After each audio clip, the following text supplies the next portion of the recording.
Hello, and welcome to another episode. Let's call it episode 2 of Eric of Spindat works on his 2008 Rabbit. So, in episode 1 of, I don't really know what to call this, basically taking my perfectly fine working Volkswagen Rabbit and progressively making it less usable for the stuff that I do, i.e. mountain biking, and causing problems later on down the line. I finally, 3 years later, installed the used set of FK Streetline coilovers that I bought. I finally installed them. In that process, I did make a comment that proved to be decent foreshadowing. That while doing the fronts and having to lift up the rain tray, that I noticed there was like kind of a lot of leaves and pine needles and just dirt overall, just composting stuff overall. Underneath here, that I would have absolutely loved to be able to pull the rain tray off without it breaking to get in there and clean everything out. But to get the rain tray off, you have to be able to get the wiper arms off. And they're, this was pretty corroded. It was stuck on there pretty good and it wasn't going to happen. Well, a couple days later, with the encouragement of my Instagram friend Will, I thought I'd give getting these wiper arms off another try just so that I could get them off, get the rain tray out, and get all that composting leaves out of there. Which led to the tried and true process of smacking the wiper blade like this in an effort to try and break it from its splines here, which didn't work, so I kept trying it and trying it and trying it until, well, you may see it, you may not. This linkage finally fell off underneath the rain tray, rendering the wiper arms completely useless. So that process took me from a car that was just working absolutely fine to one that just doesn't have wiper blades that move at all, so no good in the rain, and still stuck wiper blade arms. I could have just left it alone to begin with, but now I actually had a problem that I had to get in there for, so I bought a wiper arm puller and got the arms off eventually. I then proceeded to break the rain tray into a million pieces, trying to get it off in cold weather. Actually did clean everything out, which proved to be a really good idea. And now I've got a new set of linkage so that it doesn't fail again for another however many years. And more excitingly, a brand new, not broken OEM rain tray that can go on over everything once it's repaired. I got both of these bits from Dave at CO Motorsports. Go check out the link below. He can probably get you what you need for your car. I don't know that I can fully explain just how excited I am to have this not broken piece of plastic. I have owned this car since 2011, and in that entire time, it's always been like had a big chunk of it missing here. And I just always remember it being broken. So it was a big deal.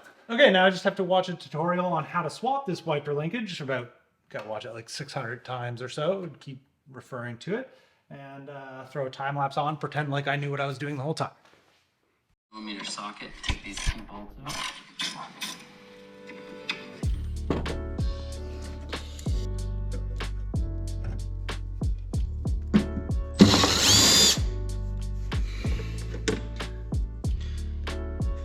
Siskiyou G7, good workbench.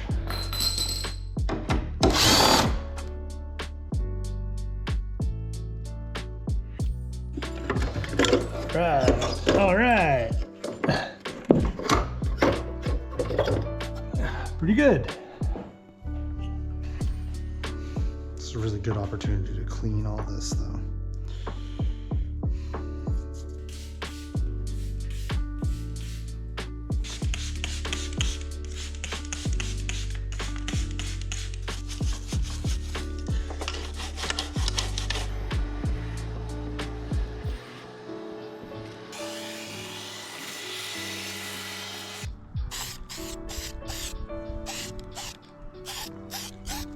So I've got everything out, it came apart pretty good, and I've got everything pretty clean. And the reason that I really wanted to do this was just to see how much rust did happen from the leaves. And actually, I think there was a rat's nest in there. I suspect that our bathroom was over here somewhere. So I'd like to get something in there to clean that all up and then maybe reprime and paint and seam seal it. But I don't have anything to combat that particularly well right now, but I can spray it with like rust inhibitor and just really hope that the rain tray goes on and comes off in warm weather better than it did when it was cold.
Oh my god.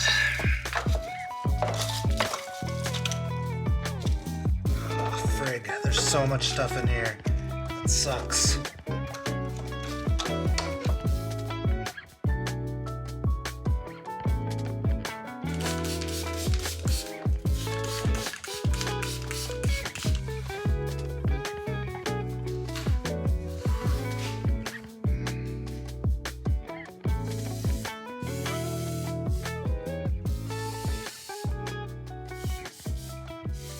Right, so all of that was actual worthwhile improvements and maintenance to this car.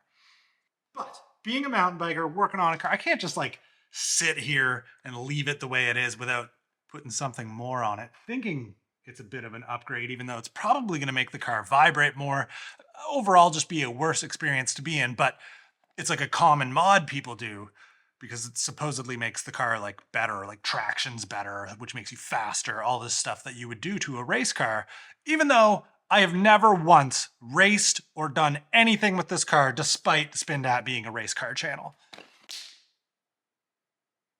So this is a dog bone mount insert that goes into and takes up the space of like one of the motor mounts, basically the one, it's back there. I could show you.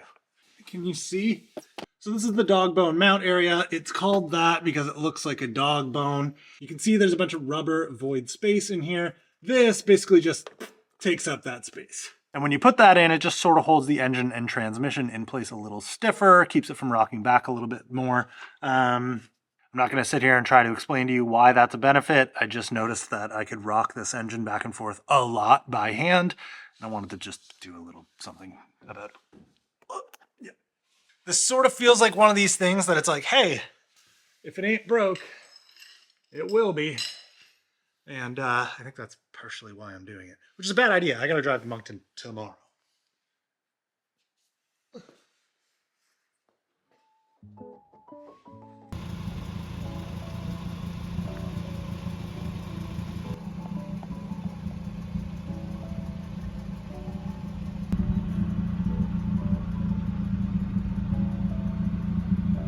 Right, so dog bone insert installed. It ended up being the wrong one. That's what I get for ordering parts from Amazon and not reading any reviews.